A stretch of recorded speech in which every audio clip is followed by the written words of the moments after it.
nyinara akwaba eba Anomabo na baby a ejina yi wo friend Fort Williams aha na in the 17th century 18th century no slave trade no okodo nkwasom no aha na okodo na nne ya ba yareba nsrahwe ye ba wuram ni akoyo mo okodo ne ani caretaker na akodidi nkomo ne ehu mo okodo wa hapoti nzama okodo abrofo no eyew na atete a woni emfam ewa ha na ni nyina no was it of good or bad ni nyina ye ba coincide ni akohwe ye ni caretaker no betwitwu nkomo ne ehu mo okodo ewa Fort Williams a owo Anomabo pina na wo refi about Fort Williams na ye baby a the slave trade nankasa or started ewa Ghana and sana wadu ko Cape Coast casting adi nyina nti ne yaba your friend a trip to Fort Williams or from Zuma.Madina or Bonoma TV the one who would every mama if you there ever subscribe I share now I comment I like if you are now hit notification bell no do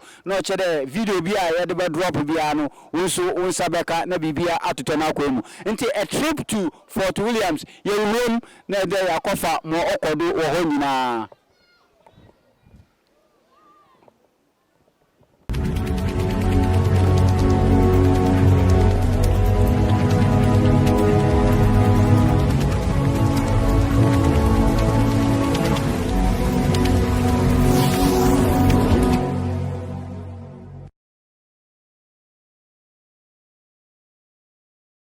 We are still on Bonoma TV. Yaba Fort Williams. Na yani caretaker of Fort Williams be didi nkomo. Na ya hwe history behind Fort Williams. And then okodo aha abedinti na we see Fort Williams. On na yani ne betwetwe ho nkomo. Ya starting ya ka che Fort Williams ye bibia na worship slaves no. Nkwaafo no nkwasomfo no won kwa abuchi Jamaica, Barbados na America ne nkro na waka no na hwan mu na no wodi ntintimman e wada mazi mu nyina mu ye bebisa na wachechire mu nti abekosam na ebesua wa ha nde nti o Fort Williams ye ne me papa mpocho udinda Yosin abazi Philip Atayosin. Philip Atayosin so le ni dem fantifu de efe abrofudini pa ntina Philip Valentine Atayosin. Philip Valentine Atayosin. Na Philip Valentine Atayosin yamo akwaba ewo Bonoma TV so. Majodo. Medasi. Mpocho Fort Williams na wo friend no Anomabo Castle no. Oye then no wo institute Fort Williams. Why is Fort Williams built? Madasi. Na answer na makasa no so. Michia we tefu. Na afyofu hina. Since we see Fort William in there, we see purposely for the slave trade. We see in the slave trade in Awaji in Tin Wahapa, and Wabe Juma na Owan Yan Kwaidu. See Fort William, 1753. We see purposely for the slave trade. The maize Jumana was here for 112 years. The membrane of Fort William shaped almost about 280,000 slaves from the coast to the Americas and to the Caribbean.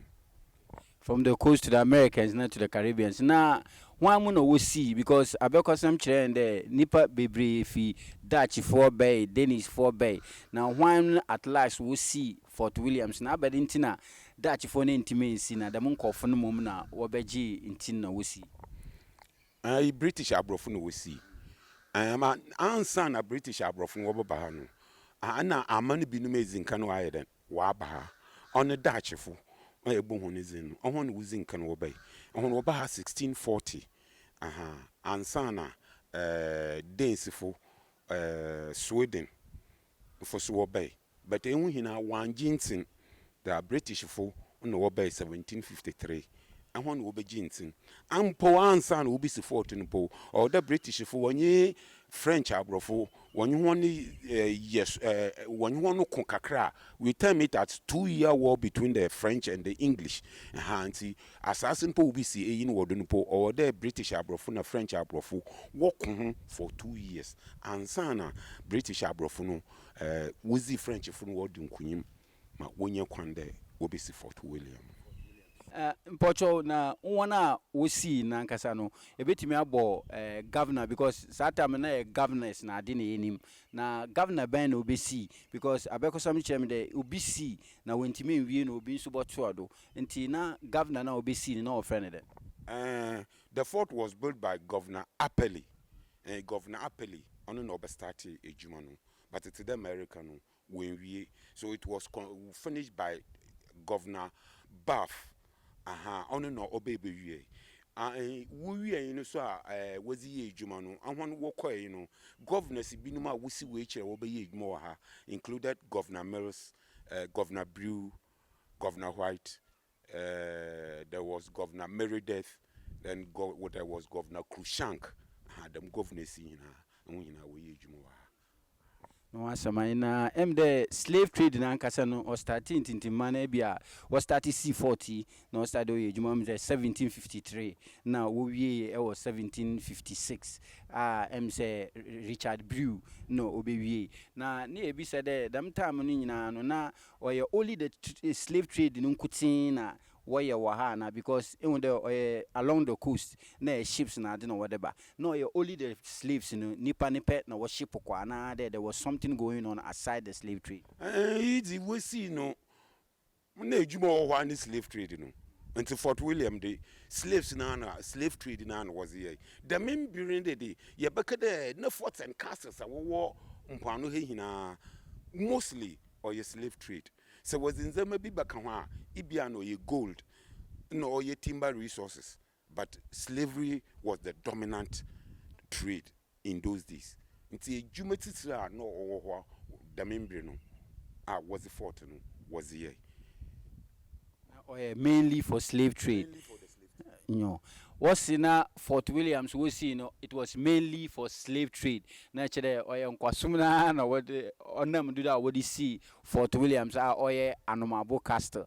Na yan papa church mu the way ya wana we see na zintisisi mo ebe yani de ye be kokoko baby a ndan bi say ye wo baby a ya wode nkwafo no gu na baby a ya wode won fa na wode kwhye ship no mu na zi nti oni embe kokko ho nyina na ehu no wa checheren abekosama hotel ho nso echi ansa na ye de dwumadi nyina bewe nti ye wo Fort Williams ye ne yem papa na ye ne twetwu nkomo nti wonye krado ye ne won rukọ apro ewo inside ne akohwe mo okokodo ewo ndan a owo ha ehwa ehu de ndan bebre no gugu ha em de dam time na o bibi ofa no offices na de nyo baby a wo friend office ye wo offices wo ha ye wo living quarters of the whites, that is baby ana mbrofo no what it ye wo storerooms, and we had the dungeons and we other interesting places ni hina ye be church one kono no one use one ye ejuma wo ha na we use one ye ejuma wo ha na de wo ba ya no one ko ana ejuma ni bi wo ha na slaves ni ye wo ha how did no one ye ejuma bia but was the one see ha and was one kwa America rather mo wo ko ke ejuma nti se wo kwa America mo ma na wo ke ejuma ma brofo no eheze ho na was the one see ha ama ship no aba na aba fo ho na ozi ho na akọ na wa ke ejuma ma brofo no wa rather in America and in the Caribbean. Yeah, that the Roko Pro, ya Boko baby, wa cheche, Nzama, Ibine, Basebia, offer Fort Williams, until 1 DH near uncle.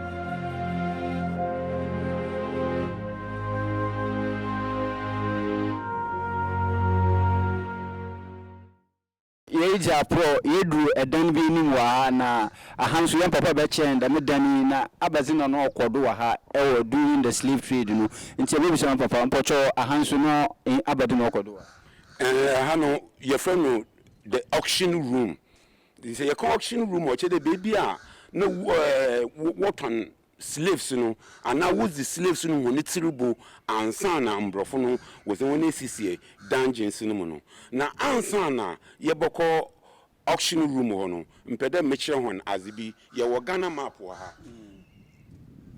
Mama pede etifu what I say there.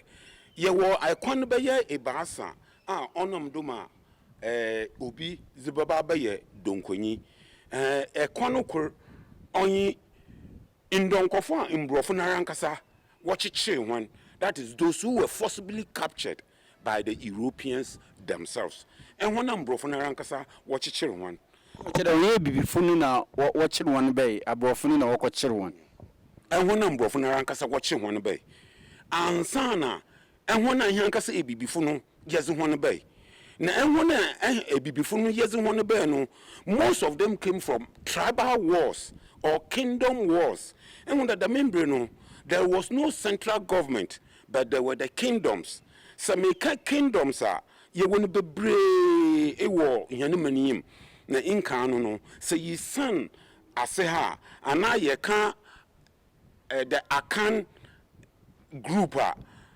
Ye were kingdoms like Ashanti Kingdom, Fanti Kingdom, Wasa, Ekrapon, Denchira, Edinaman, Ahanta, Nzema, Asan, Abra, all these are kingdoms. Na the membru no na akokwankokon wo dem kingdoms si wontem pa. Nti se dem kingdoms si se wo kwa. Ahun wo bohwe ho no se wo chichire ho na they became automatic slaves. No was one aba. Was one aba sesa. Nzama muza akutin wo ye itu unetudu ama yetum yakọ na yakọkon. Na yeze ndonkofo no bi yeze abra mbrofo no. Nti se yehwe ha yehu ekona wo fodo na was slaves no baby a ndonkofo no wo fi wo bay. Slaves were captured as far as Chad. Ye were many bi wo Ghana no so wo fa ni Chad. Ye fi ho a ye wo Burkina Faso, ye wo Mali, ye wo Niger. Ehwo hina wo chichi ndonkofo no bi. Akokon nti ndonkofo no bi wo zu ho ni fi ho wo zo ho no ba. Nti se wo reba ye wo baby wo ba gi wan hom.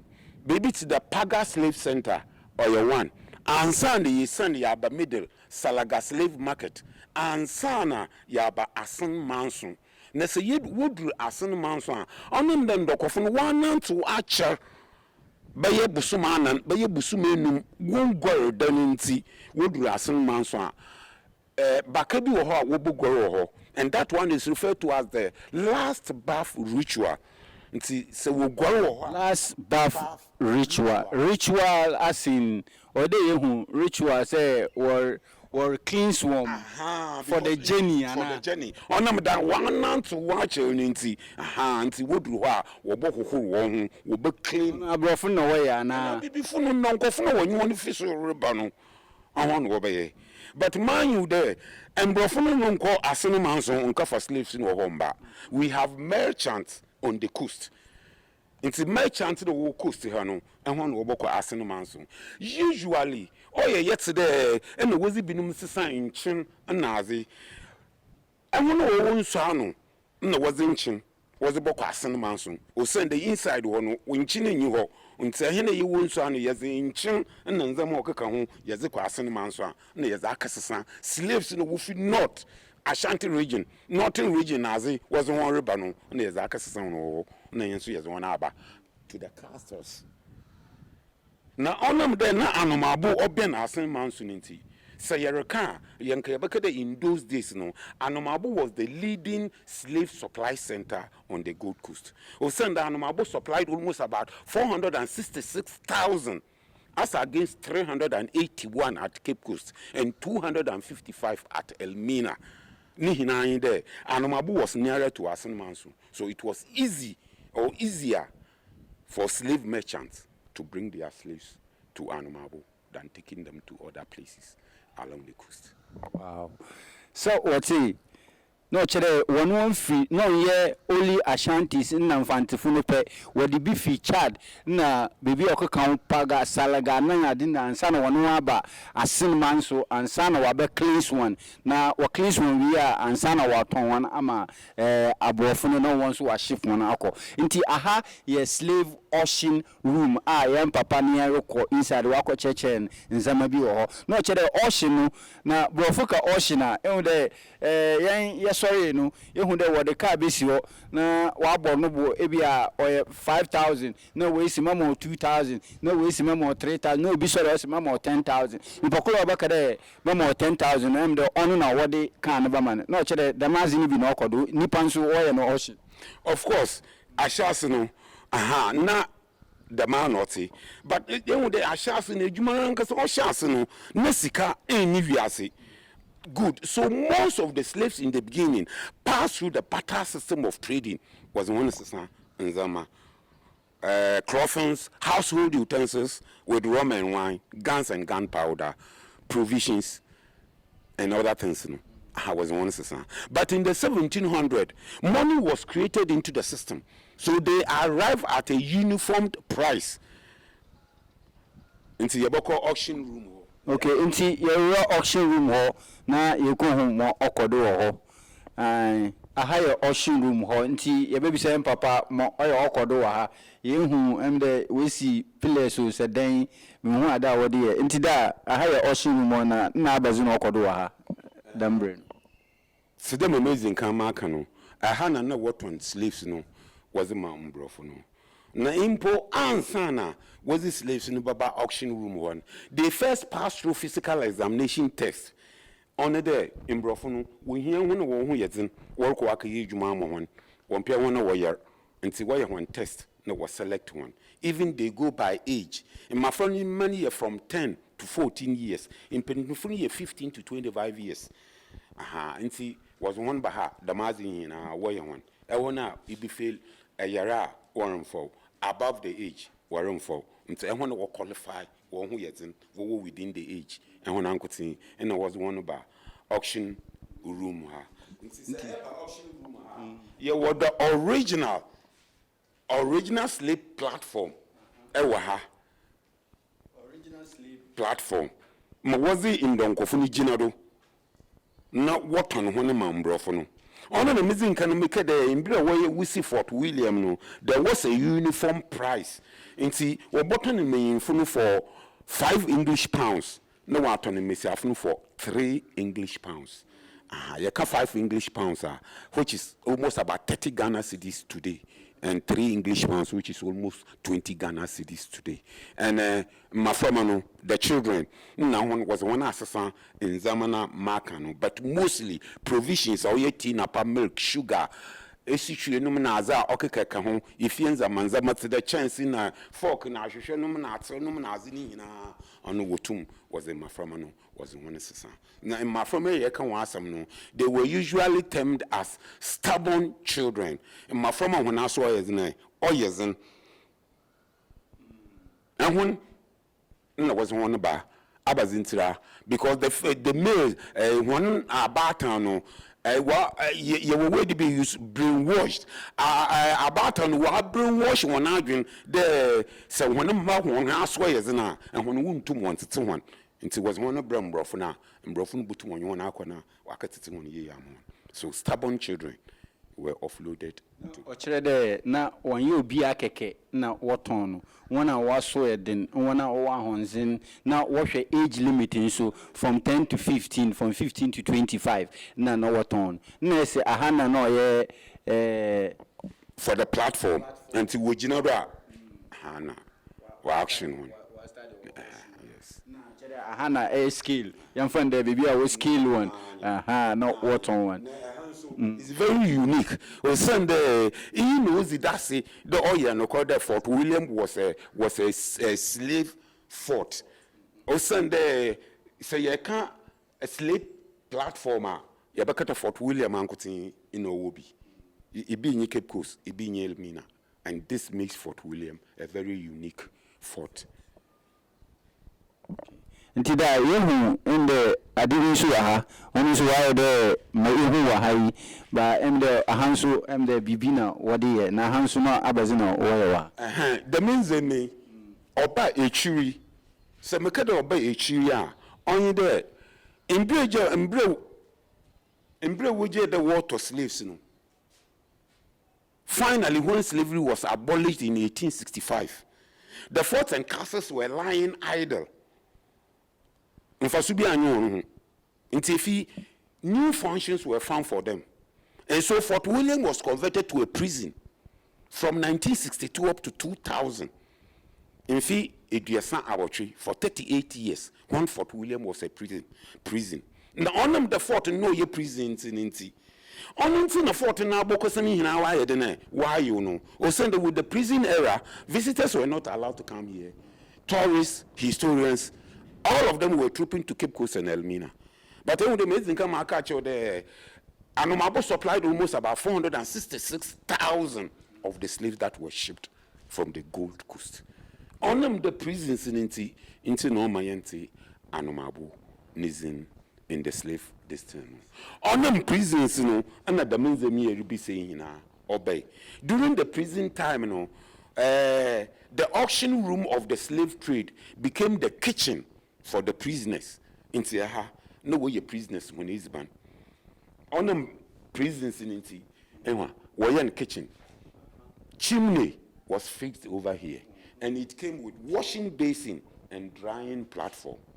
And now prison time no obey.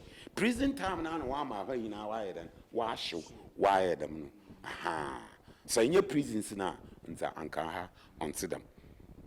Into prisons no na wama you there and wire them. Prisons na nkasa no ze Anomabo na abokosam obafom. Abekosam no ma oya ha na slave trade na nkasa odintintimana pa in those 17th centuries na no che the Cape Coast kra no na wo Cape Coast na yenim Cape Coast kra. Yes, the slaves in the fee asene man so ye the one who Cape Coast ye bebre. Yes, the one who call me na ye bebre or ye consenten nti abante na mfa won mfa Anomabo na menje ma ho. Aha. Yeah. Ntina them abokosam na Fort William why you no ono na me Valentine atayos 5 Adam since I came here in 2007 na maba revive the history and tours of Fort William. Embre mba ha no na the mazi onkodo ha but mba ha 207 na nkakakra gradually putting Fort William on the tourist map. Ochede your baby pia ebe cheche ni bi o ma account if you slave auction room ho ya ni nso ko another place nti one day no dungeons baby was one CC nti yabakwa akosho. More if the Obunuma TV na wonu guda rehwe ye Fort Williams enyo Fort Williams na Anomabo Castle na wonu say Anomabo this year mpocho aha na nkwasum ni nyina o start enyo no asamanye. More if the ebe subscribe ebe share na sanso a hit notification bell no na do comment ego ase na mepe bia Obunuma TV ya de ba mo nti ye roko dungeon ho waka dungeon asan wana wata ase waka dungeon on ye baby papa o chere ohono ye hela ankasa ohono ye roko nti wondi na echi egudu wo Fort Williams na ha wo friend dungeon the dungeon room nti yan papa na yan dungeon room ho na wamena bekosama owo dungeon room ho nso na azinti wondi echi ne yanko dungeon room edu dungeon room ho daddy esi dungeon room na dungeon room no oye room ben dungeon Dungeon ye baby an was a ndonkofo no oye slaves no was one CC baby ye way it was for the younger girls. Ye can younger girls are and boys are they were from 10 to 14 years but the girls no ahana was one see we are manu kutin onungu manu kutin. We are in a dungeon that could hold almost about 100 of the younger girls. Aha kitikiti Ibi pana on yatodu. Among one now come into. But at least average 100. Standard. Actually, about 100, but just you are underestimating. Obobol. Okay. Now, as it been so, na ahansuna abazina wadi eyinsu ye. Or a shrine. But answer no maka shrine no ho asem. And with the Yeba dungeons now. And with the another thing about for William was that say you could keep close in Elmina. And with all the slaves were put together. And see Yako Messiafo Mpayinfo Namaframa. And here Wobomuko in one dungeon. But for William, Wachiche Wonumu. Even with the fort itself, with the building itself, no, the difference is that Fort William has ventilation for the slaves. And see, Yasha Suraha, you a one Kasibu. And see, and the slaves no Wobenyam Frama. For the 3 months, we behold one. 3 months no won't be aha no washe. Ana eya womo mpui kakra na wansamba. Obopui kakra. Yeko mesiafo no wan dungeon na metro senti krobo mo wepui. But obopui kakra. But it is a shrine. Oye shrine. You can shrine or your bosom. Na bosom so yabaka there the abode of a traditional god. Onam there in no imbrofo no wombe no. One for Christo, some empeno. Na ye nananom, onye de wunum yankopon, wunum yankopon da dado, but they worship through the shrines or the deities. Na mo oye eyi kakra yin there. Most of the forts are British, if we see, no, were all built on shrines. Na Sabio, imbrofo isu, wobede Abosum 1 year Nansu say Yeshua awesome British fool awesome see one dano iwa abosum do nti ibe question na yebisa ana iba asam na yekachere ye ho ana iba naze na ochere hen ya sensebe da na yebetime egbo ya hwe ebia bibi wo mu kakra na hwenim yebehwe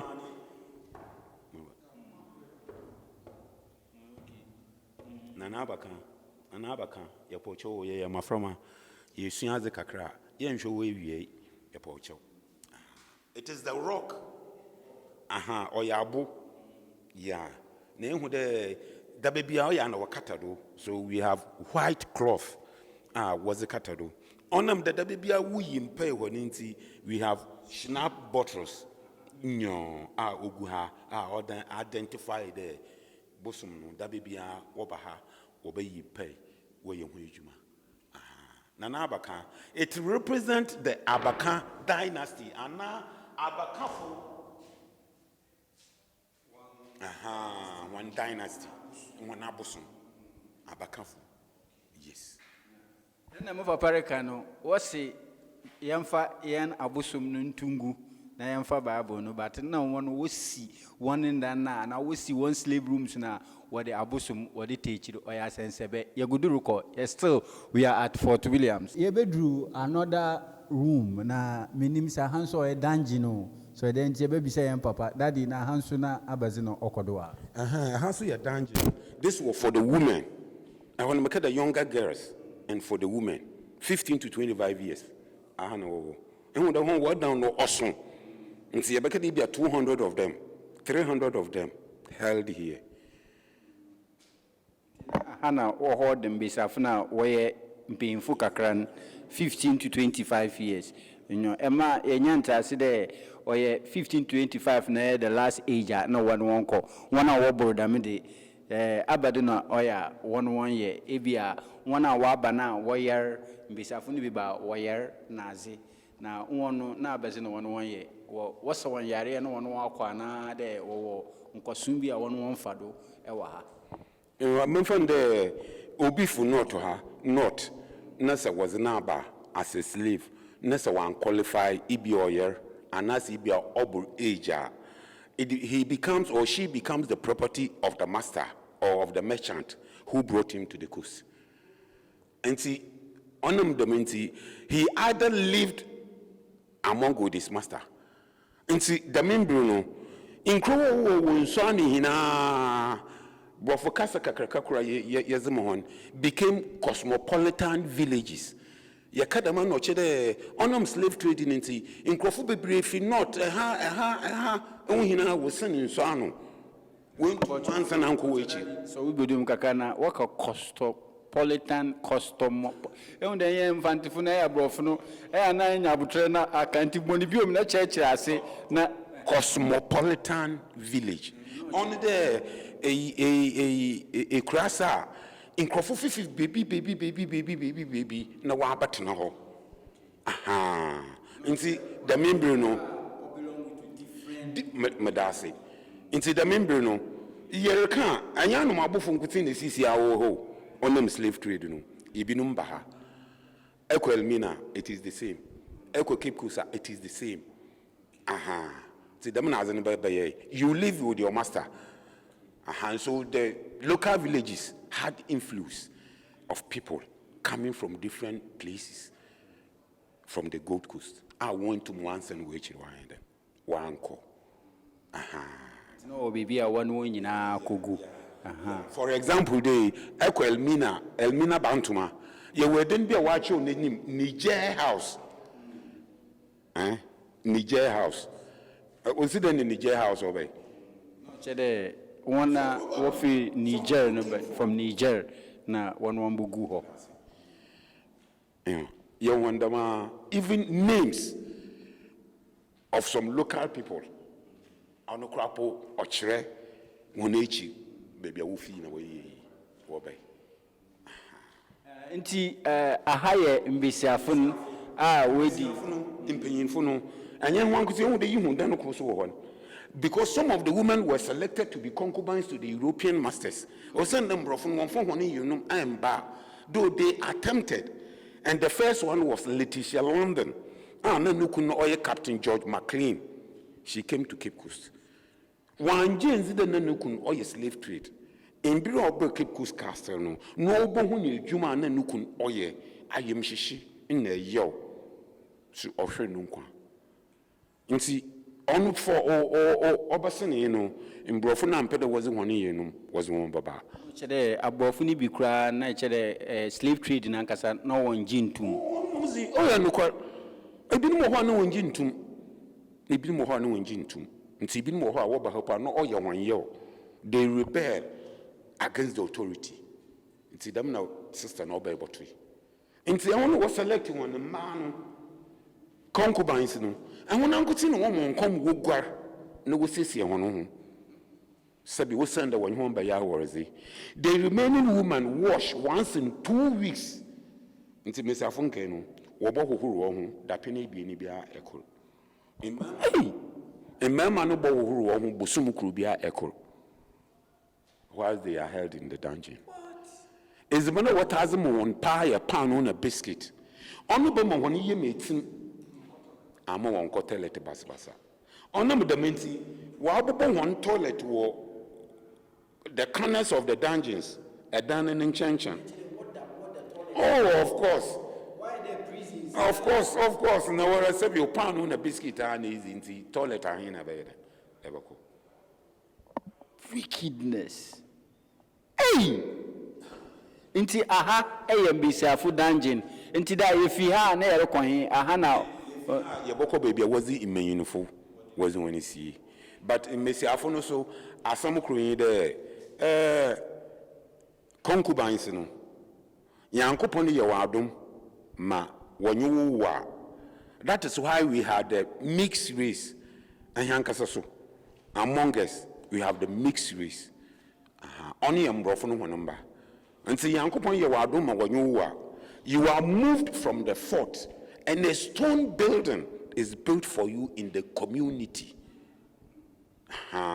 Nti eko baby we see castles was the slave trade now.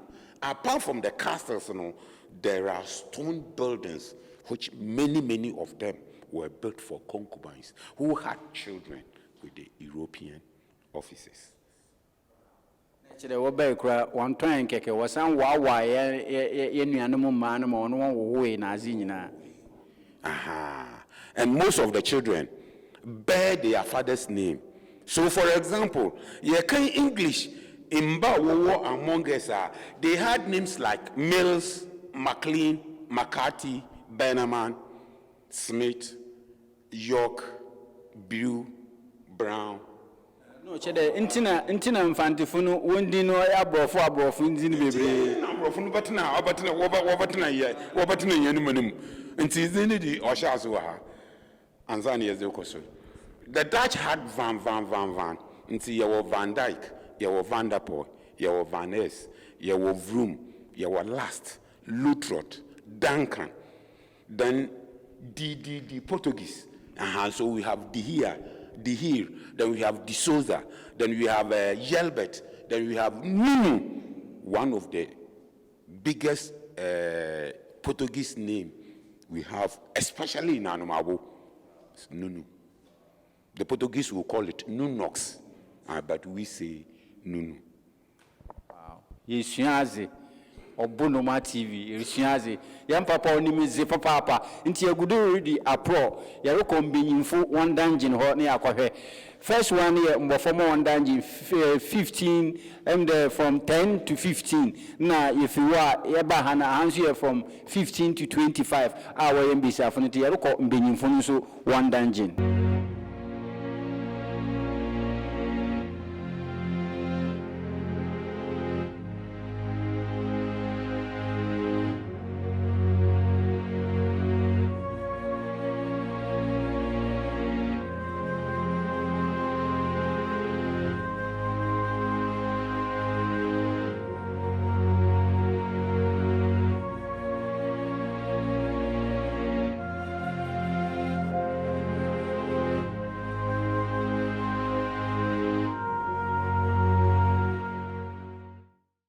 Okay, yasana ba edan no kor emde ahabaye Meaningful. Meaningful. Yeah. Ahana was meaningful, was one issue. ahane from 15 to 25. Yes, you form you does it be. This one was for the chains.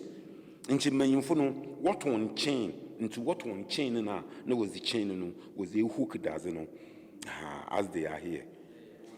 No was one abo. Won't monko baby. Now, on them the meaningful, they are always in the chains and the shackles. They prove to be very stubborn and resistant. Them not inti in Brofono, wash your one I want to wear calm kakrano.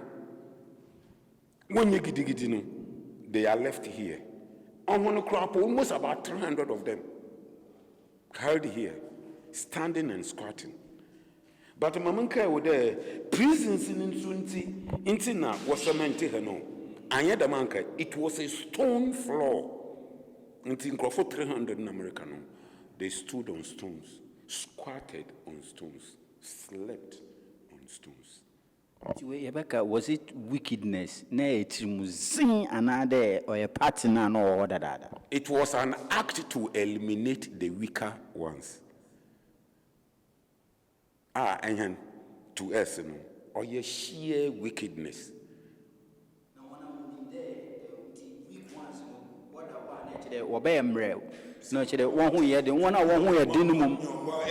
Punishment was do both from a weaker, you still go weaker. But still be strong. I'm not sure you know. Into the Mamacano, stubborn ones in a woman. They were sent to the condemned cell. Into weaker ones, they are held here. Almost about 300 of them. That the stubborn ones were sent to the condemned cell. Condemned cell. Until you look at condemned cell, near Kohade, 1 year antenna or Bunoma TV, a high and being full dungeon, are from 15 to 25. Now, ever from where, not or bound one to change. Now, what the chain or this and all that shall that didn't know a lock one. What's the ahanu because of what the higher prisons, Intina was cemented, no chedena, hano, not mbobankuti na guguha, inti edda stone numu and stone numu. Bibia or a stone munewo. Was it wickedness or it was a pattern on in a yebisa? Da, Yasambe, then be the Dana and Yankunina, the Haswa Kakra. Na Hansuna or Abazuno Kodoa. Hana make it a wafra condemned cells. No, chede, one of Guanade. one canipa ho. You condemn me say I don't canipa ho. Hey, I hear condemn sir. On na make the I want to prove to be very stubborn was one Baba Shaha. We chain one. Yes. We punish one. After the chains, their main punishment was to drop their food through the hole, the ventilation hole, for them to fight for it. It resulted in the survival of the fittest. I want to one who is in the busy. One is ban one farm fagate. What the baby ventilation one or 2 more. No why there it be a jata and an crama and what done cry. No, what period? No, what period? It is a what period. I will be a busy. Survival of the fittest. Survival of the fittest.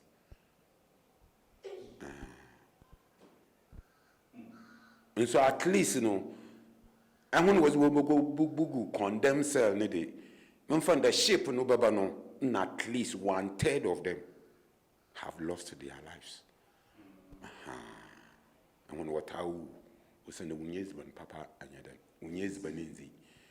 Or that period, it is a way one who had done Mecano.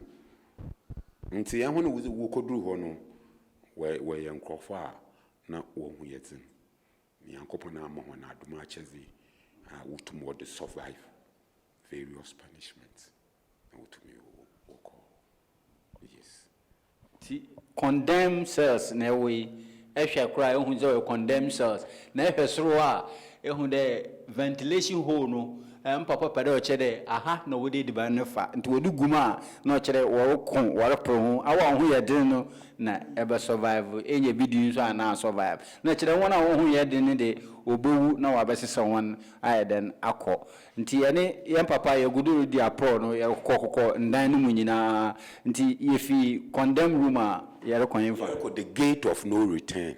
The gate of no return. But answer na yeboko hono, ye wo baby e bi ni bia ye behwe answer na yedu. Ye bedru anso yam papa be na another route minim sa ha o yeda no o ya bede na daddy na ha no na wode ya abaziwa. Aha, ye hwe da no kuru ha. Aha, we found guard room. Aha, so we had a guard room and the guard room was purposely for the whites.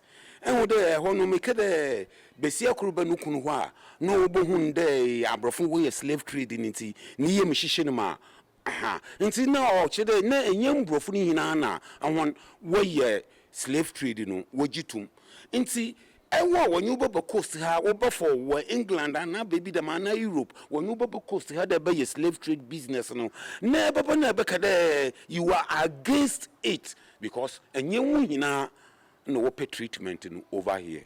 Some of them were very sad against the slave trade. They will never cooperate. Onam the minty, a yo, a whole Nazi. Other contributing factors were death. It will no war umbrofono wonintem. Na bazino did a me woo neba. Na yababa. Tropical diseases like chickenpox, malaria, dysentery, yellow fever. Even though number of baby or clinic, they had their own special clinic, but there were no cure for these sicknesses. Mabubozino, them yarwano, no bebre. The English themselves were referring to the Gold Coast as the white man's grave.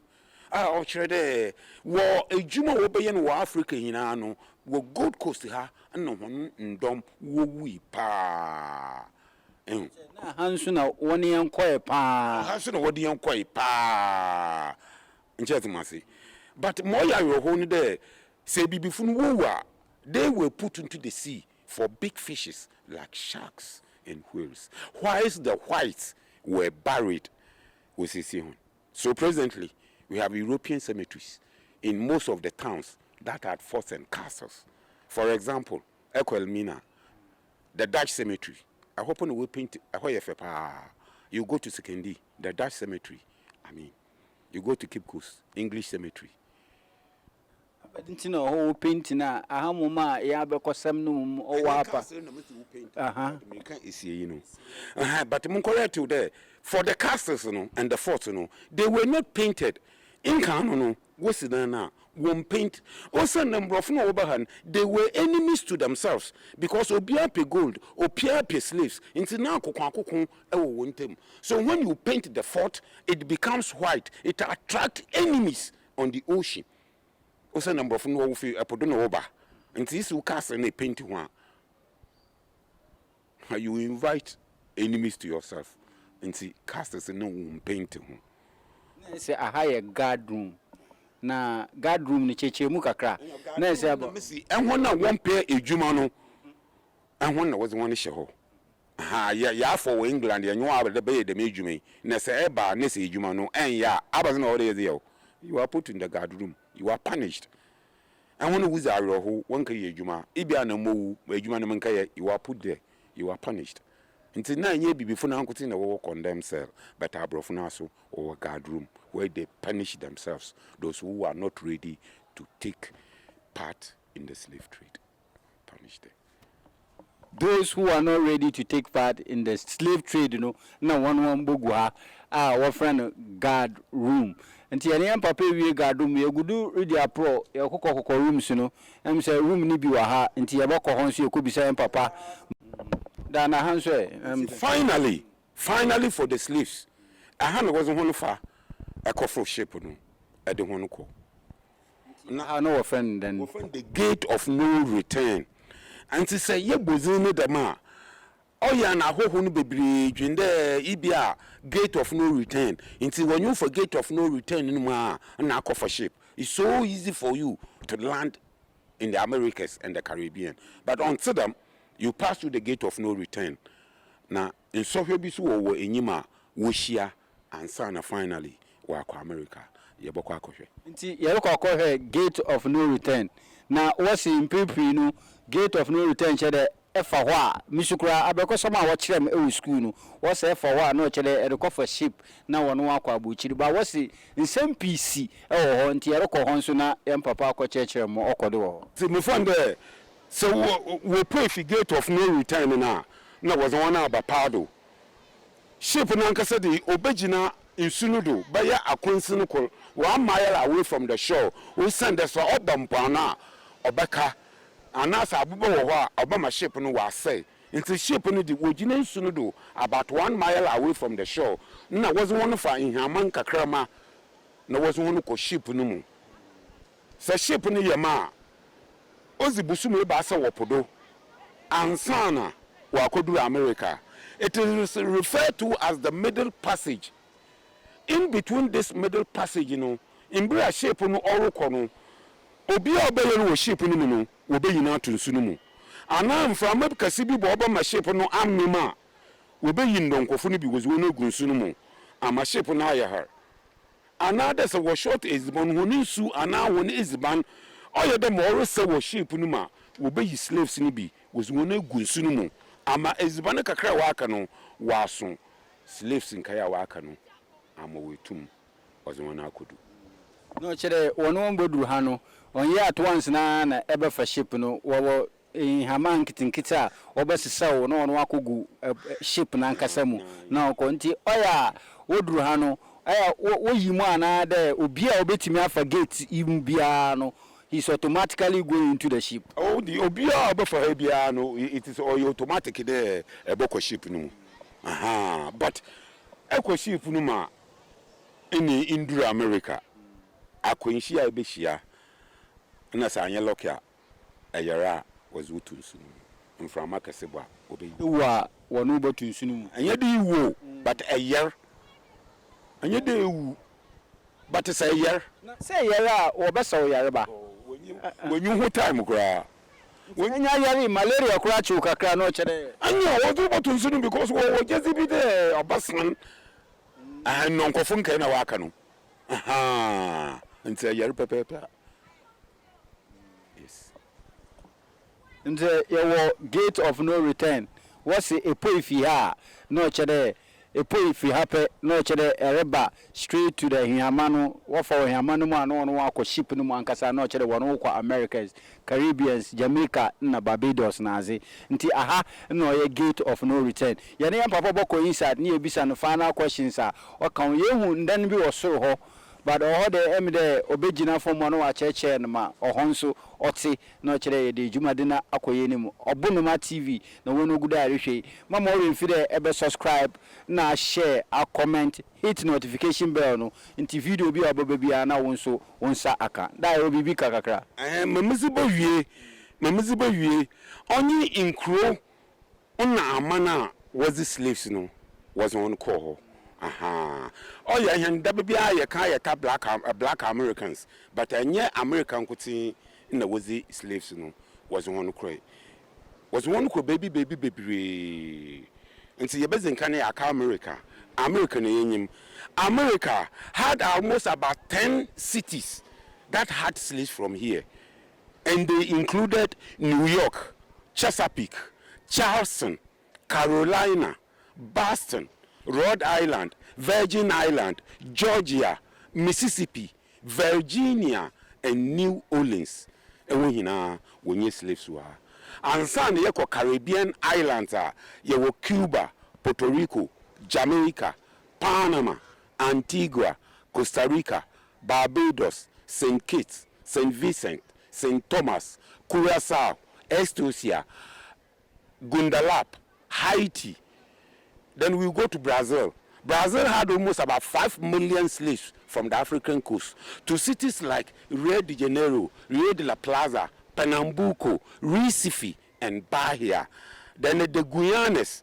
So we have French Guyana, English Guyana, Dutch Guyana, Suriname, Trinidad and Tobago. Then we had Maronic countries, mostly Comanche slaves who ran away from their masters. Waka chichen when in Krasi, ewa habanum. Wabaye countries like Ecuador, Chile, Peru, Argentina, Venezuela, Uruguay, Paraguay. All these countries belong to the Maronic states. And Sana was it called Mexico. We will say the Strait of Mexico had slaves from here. Then after Mexico to the Nova Scotia region of Canada had slaves from here. Then to Java and Indonesia, onward to Sri Lanka had slaves from here. Then finally to the Nana Prempeh the first, that is Seychelles Island. Seychelles Island. No what the asantoa one no what the asantoa and Nana Prempeh and yan wan kuti and nundom o send him for one to konokwa people. Wow. So we see, if you are from all these cities, don't forget that your root is from here. Anomabo Castle, our friend Fort Williams. Into one in one bra, number here winchi. One here baby, one fay, one nanum, and I nanuma, one faha, one call America, yan canswa, because we are talking about 300 years ago. And even more, the Zamana OCC waha. Inti mama remfi, say wabochiri ho, catch a winyan could be there, nani history or starting to ombra, no so ombehe, no unti, yan papa beche no, more kodoa, na more kodoa, na bibia one feni, one kwa bochiri, the gate of no return. The gate of no return. Na bebrena fi what do call Barbados, what do call America, or both cities free. Our say, not one of all cities now where black Americans in New York, Bronx, and other places in Maryland, no now come in another. One asi freha ahana no one fair one kwa buchi nti one bra no one be trace root one be tell one history na mawodi ye one na cancel amo 300 years and over na the masemisi but still Fort Williams da susia nti there yaba na ebesua abakosoma ochi yobako inside ni akọhwe mo waka no na edi dwumadi na abewe ma we fi there Obunuma TV na we no guda ehwe yesi yere mo history yere mo culture yere mo interviews yere mo bibia obama wusu wechiri na eja no ebeba na abeto mo rekodu nyina ewa ha nti yere ko inside yakọ mo waka no na yede dwumade ne esio.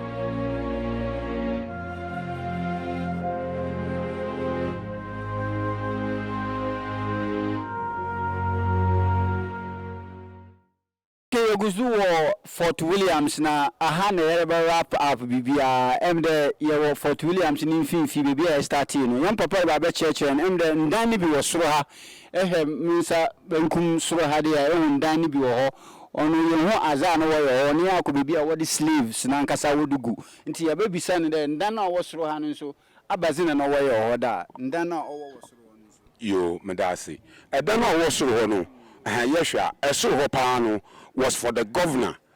Governor no Oshaha. In Penyinfo Mububu Wezini hina were sometimes governor in Fort William. And someone what's a soro. Yes, a soro hina a one nimpo krope in Notiho. He is the governor. He has a big hall and living quarters with his bathroom and showers. Namoya ho in there. A big hall with all these rooms was for only one person.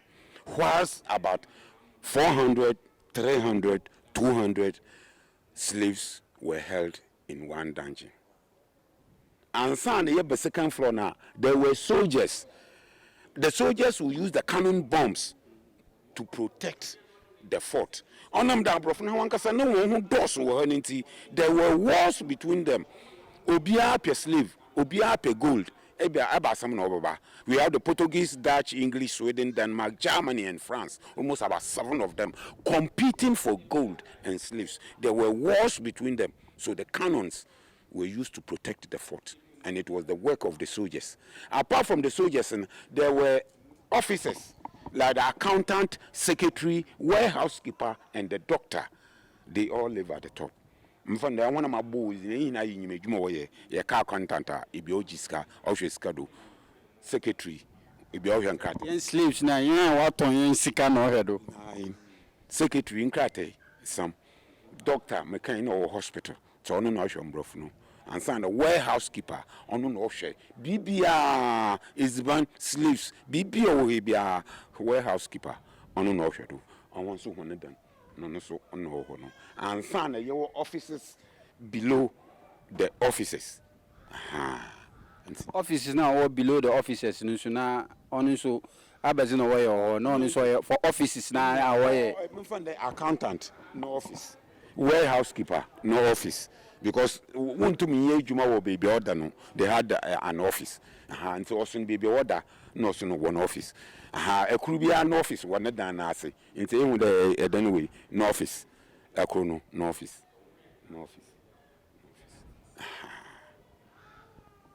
ti yeda sida na yebebisa se tisia ehwe the way at Fort Williams tina emde woye ne na yedam no ti na ehu de gate ni be tutu windows ni be tutu na aze abade na oma obanedam there we are not taking care of the place and there or there we jankwasom nti aha hia ma bia because minim say tourism industry na nkasa e Ghana no aha hia ma wan because asrafo no ba aha no ba behwe wotue bibi de magana na ebia Anomabo nso mbabunu na before one Anomabo nso Anomabo benya development kakra ananka nkanko beba Anomabo nti abade nti na up to now the madi na why na ejeje mu a obi ani wa odi na adwen bado to the American or to the ma since kura hana ankasa why dem no only prison funa was how was mo ho no o send the prisons funu woro kono na wo adwen bi de nzeme bi ohun wo ba ye no ha no nka fort no wo ko no o de nzemani ni bi wo se no ana bibidam nti nzema prisons no wo ba ye wo ze ka fort ho na aze no na efi so ehu de mbubu na ntekro no wa ye indua adada na rankasa wo ze ye mbubu na ntekro na o ye indua na wanua na ochal no ni na onim de wusisi castles no mpano nti na imponchino no wa ma ntokro na azi ni hina wa yeden wa sese ono ni yihia ebinum mbu aboafo mo wa ba na wa ba na wa behwe na wa ye ni ye amayan o sende se yehwe abokosama o Fort William natural nese eba insider nese eba bohwe ma fort no waya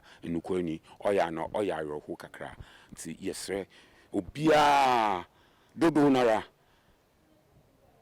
on ya ban kwa ejuma ankran so betimi aboa obia ma eke de eko Maryland eko Bronx ebubon kropi ontimi nkamichirim blacks awo ha na wosese won kwai wona wonu fi Niger wonu fi Chad na baby na wakan no chede onye Ghana funkuti no chede African countries ni nyina nti ebia bi na titwi ebia Ghana de bi rehwe ewa abochiri ho mpocho ye kan won de wona na nkanso wonu aha na wonu won fai wonu won kwa abochiri nti za ha say a no chede woni abekoson bia nti o de woboa na ebesisi ha na da ehwa abazi na wohia wa ha obetimi aboa aha ma ha ejina na ha san yefe because starting e ka de first no won paint ha and the wedding ma prisons for no wa paint ha na ze nti apart from painting no ana obetimi paint ha ma ha yefe ana apart from painting bibi wo ha wo hia wa painting ni de ananka se yereka anka inside no uno hia aha but ninchen to them amazing kan maka no but sisi ano onum tourism eyinti oma oya na attention no more or outside no or send that outside no ya appealing but say ye be insider anka onezi mbubu na ntokro na anka wa sese no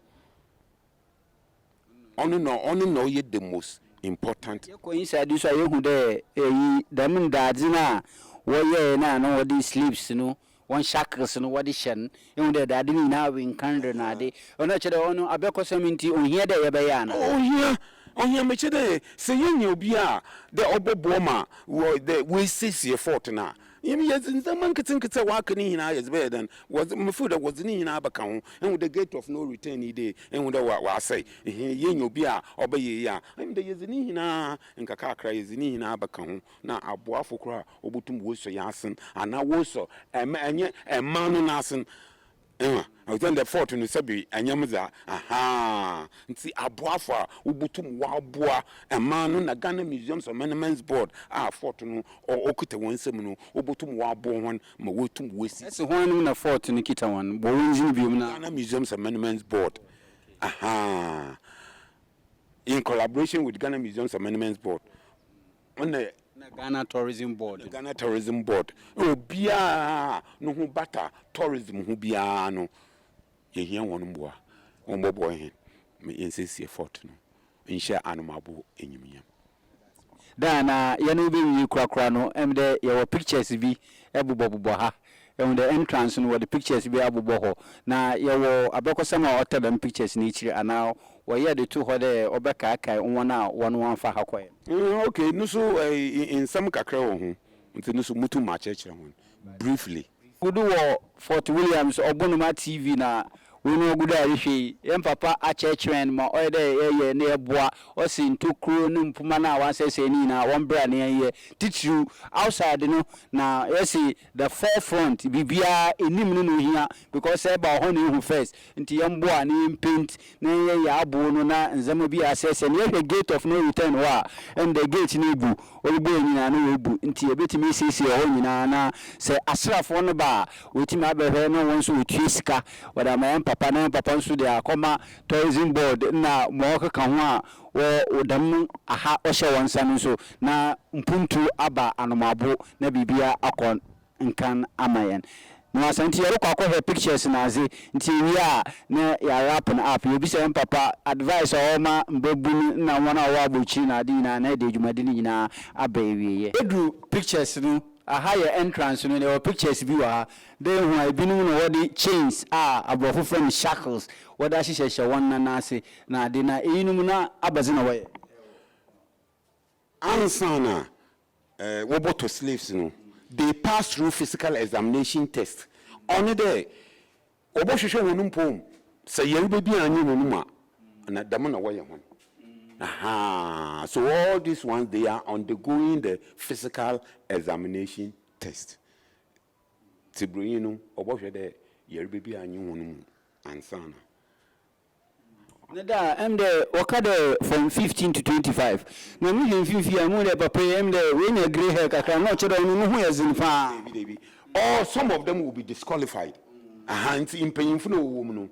Awunya oba disqualifying. Aha, because he be an banana was one aba.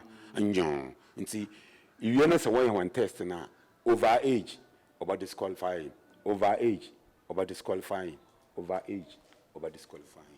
Yes, your former answer no chere one kwa bochiru ho a say plantation ade ahwezi yunda ahwezi na nzama owa Plantation work and work okay. Some of them will work on plantations like cotton, rice, coffee, sugarcane. Ejuma work okay and work pan in the Americas.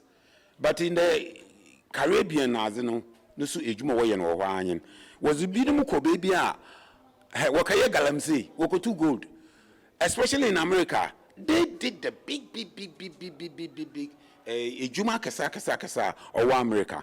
Dana kasa underground railway stations na za no over America ina ni na ebibifuna na wasn't one year then wasn't one kwak.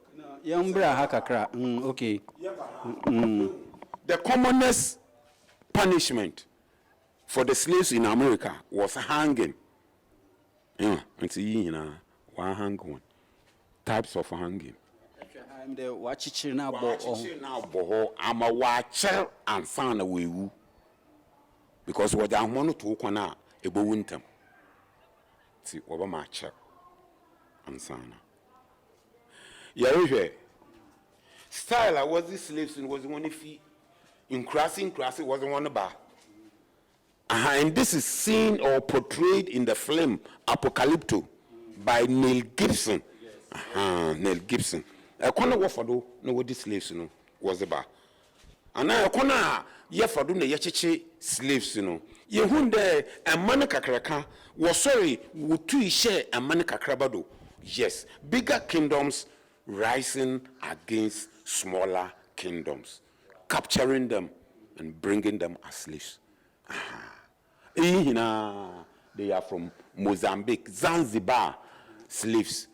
Yeshaha, Cormanti slaves in Akonfo.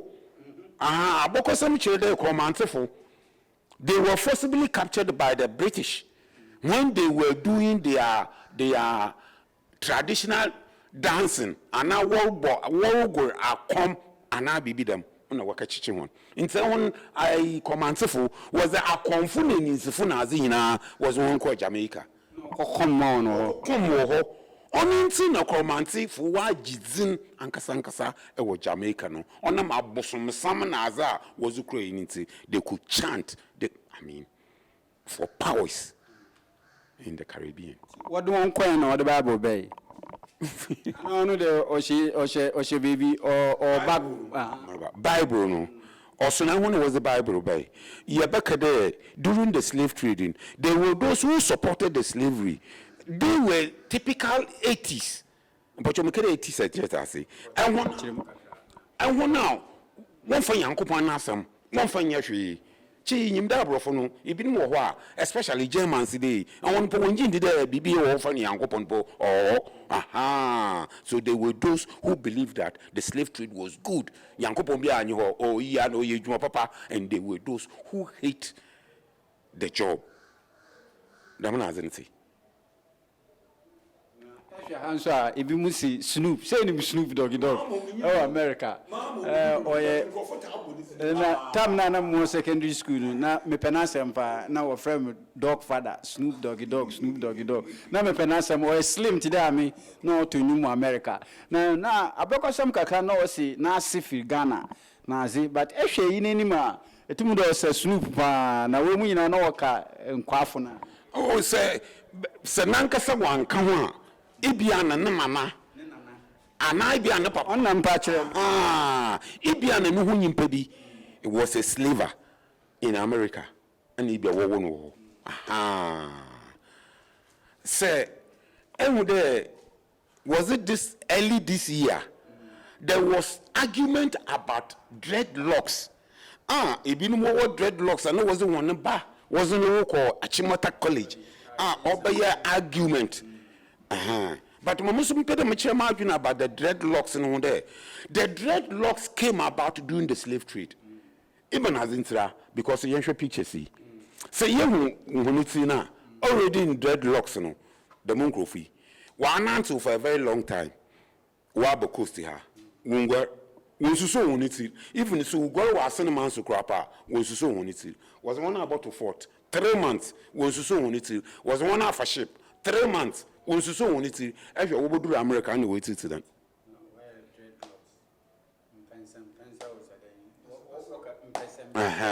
so the dreadlocks I am pese. In time, baby, I believe one that the dreadlocks came about during the slave trade. I mean, jeans the oil. In Jamaica phone na see because Jamaica phone where kwana yenu fia ko yenu no go Jamaica. Nti na Jamaica phone where dreadlocks na azin. Ncha wono oboto wona nanom anyo nti ekowa epe awuti ibusu so empe a you just leave it. No, some of the punishment now one met one slaves ni bini. Nine. Eyabona, you are punished severely. Yes, severely. My former Namaka when awesome 10 to 14 years, and we na what won't change. A ship could load almost about 1,500 slaves at a time in the 1800s, getting to the 500 slaves. And your ship, no. Some of the women were forcibly raped on the plantations. Wahabemo. I'm with the enemy. Sabi. One shatter. So raping. In Kanu na carrying you ho. Sebroni robot to Kana. Slaves will carry him. And your hammock. And see the master will sleep in a hammock and will be carried by slaves.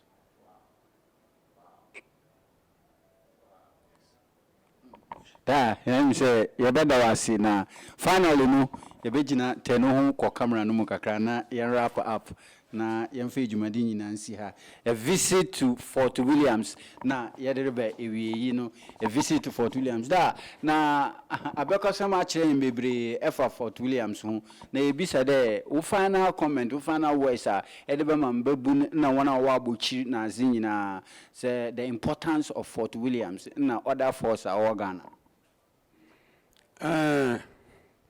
The question is the oil. The way a slave trade in Kayano, even our brothers and sisters in the diaspora, even if one better what's the Sabi, we are slave trade in Faso Kakrebi po Ofimu Bay. But in any Ejumebiano, there were advantages and disadvantages. So there were advantages and disadvantages. Disadvantages to the slave trade in the outdoors one the CCI using. I want to want to change. I want to watch one come. I want to watch one. I want to capture one from the north. Come back to the coast. Ingwar at the fort. Ingwar Ususo. Onyo dirtiness. I come in a yonat see away then wofum. All these are some of the disadvantages. But then, in Faso Kakra, Yabakade Yinye, Makada Akoko. For example, in 1806, there was a war between the Ashantis and the Fantis that yielded almost about 2,000 prisoners of war. Ewuhina obey slaves. And so, Musumu question there, say slave trading in Nuha, Anka them tunko for 2,000 years, obey prisoners of war, Anka obey one. Say you be kuna say shena ayende odana kwa ayi kuku after all me no akuna mashwa abazina ma odam yo odam kuku but because of the slave trade 2,000 lives was saved after the war in Fonunten. And Sana, there was a guy captured in Chad. What Chad no from Brutir. He was sold at Fort William, had a name Venture. He was taken to United States of America, had the name Smith. He finally came by the name Venture Smith. He was captured in Chad, finally ended up in Connecticut in America. He died in 1805. In Buoruno, he had almost about 100 plots of land and 3 habitable dwelling houses with fishing trolling boats. But question is there. So, Africa, Anka the major busy, Uncle Benya. 100 plots of land in America on Tansy. It was from the slave trade. And so, after the abolition of the slavery, and Mankasa, what to me, what so one who masters in Chan, what at the bus stop, you go Manazi, what people one who go school, and Mankasa, where you were, was the whisker, was the co school, where you them, when you mumba. I am the way CCI prosperous in America. Crack there, Aberdeen never catch no one. One summer wait, no one better, more cordon na catch the moon in the brothers and sisters in America, only there, and you ha. Yet, yet, there, and one woman was one queen, was young yo, or send the one was a hen yard ton one by force. Mwoko could be more assassin, more worry on one, worry on them. A one on Mijina, the whole Africa, when I name Yako Yonko do Jenim, Yapon chow. The Bonibia ye within the slave trade, one fine chain. And yan hana, in Brofun was a human bay, and then so, absent mindedly, and yan see a G bottle. Mo only the one fine chain. But in the walk on Yankopana when I do, maybe be a bit of Winston. 1K, what 9, na Madasi. And see, 1K on H. No umbra, no boy hen, may na Yanchichira mano, Moni, to the American. It started with the Panafest. The 2019 years the year of return, no so years the become. Yim de eco Caribbean America, most of them have found their roots to Ghana, especially. And when I work a Comanticasa, especially, and when I work to Owari, especially, and when I work a Kukwanes Casa, and so many things out there. I mean, if you go to Coast, we invite them all. They should forgive us. It was not our intention. The whites brought it. We participated in absent-mindedly. One for young from doing chain. No umbra. We need their help. Or today, Joseph. Ninian Waton was in Egypt. And by Joseph, who can you Egypt no? One could the Ninian turn into Orea Honban. Ninian Muko upon the chow. Joseph. In Bay Papa, who could have wisdom more? Was it Joseph? When you Joseph obey when I can into a quay, Joseph, your pocho, in Bay Papa, your papa say, and them. Joseph also, we knew more here. And I'm Miss Wabonacha wonder that. One fire and one in chain. No umbra. Like Joseph brother, them naughty. Da, you better see. Now, you better, would you know me, Dopa? Brofudin Tintin, Ufi Dinia. Cobna Takakra. Cobna, Musumia Cobna Funina, slow, but for sure.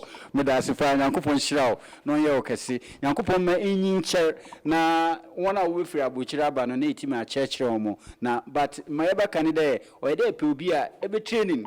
Now, a new one, not them history now on you.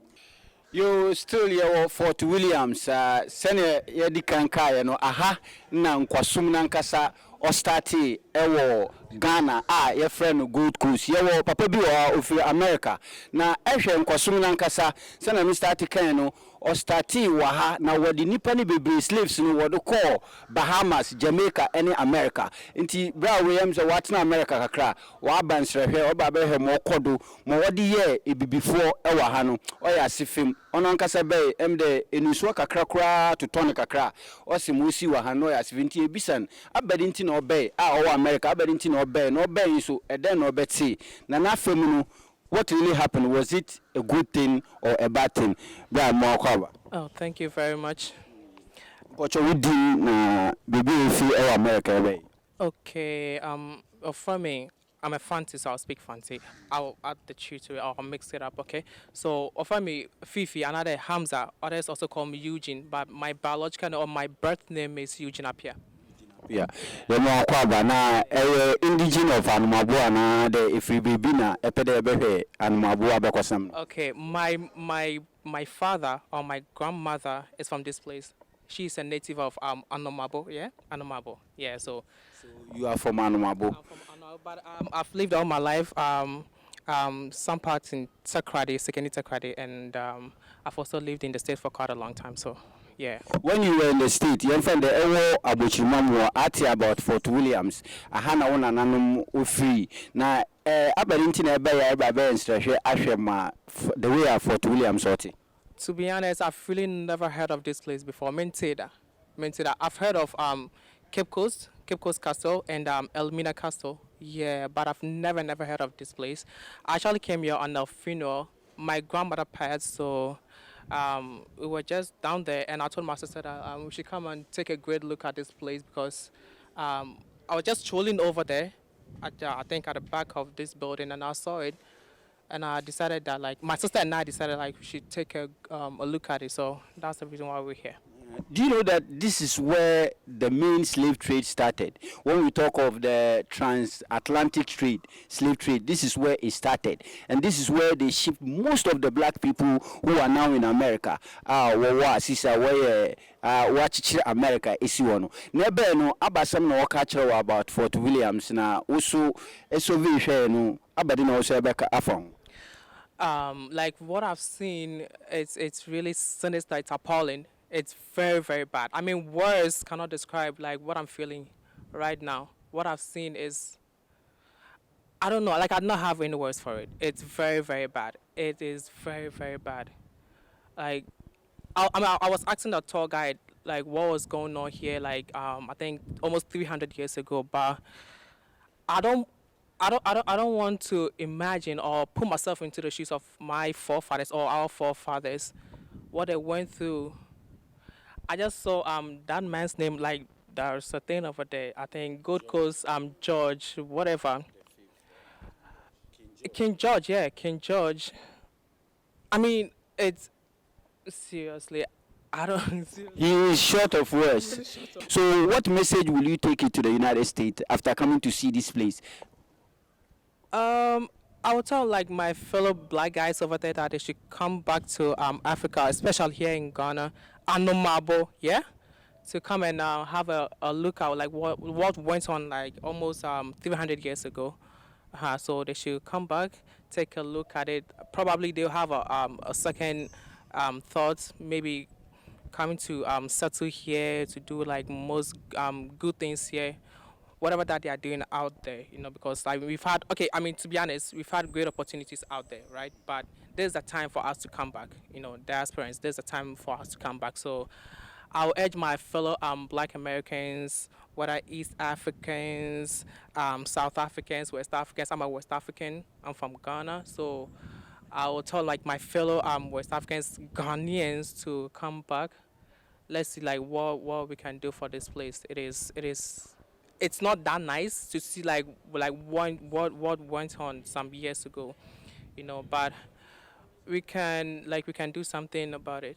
I mean, not much though, but you know, let's come back. You see, let's come back. Yeah, that's what I can say. But what I've seen here, you know, I would like to say this. Check it. I would like to say this.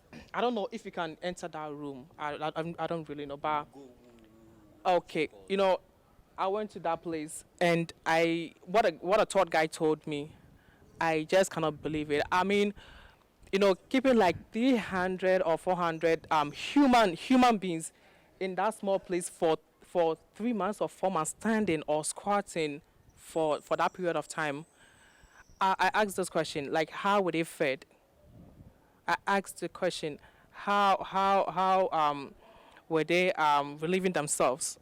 They were doing it right in front of their own people. Who does that? Seriously, who does that? But when you look at it, it was we, the same black people, who were selling our own black children out there for the exchange of gunpowder, for the exchange of what do you call salt and other things, that we were not having that kind of experience to go and dig, which we have a lot of salt here. At that time, there was no civilization. I asked the question. You see, I schooled here in Ghana, and what I was told, or what I was taught in school, I was taught that we were actually trafficked, but you see, it was a lie. I also watched the movie. I mean the blockbuster movie King Takunte, like worldwide blockbuster. You see, most of the stuff that like it was told in that movie, I would say like 100%. 100% of the movie is a complete lie. We were not trafficked. We were actually sold. So let me clarify that we were sold. Okay, some of us were trafficked, like one way or the other, but most of us, or most of our forefathers, were sold by our own people for salt, for a tin of milk. The tour guide told me that most of the items were manufactured things which we could not manufacture then. Yeah, and the worst thing, or the worst part of it is, most of the items were actually expired. Most of it were expired. So, you know, like,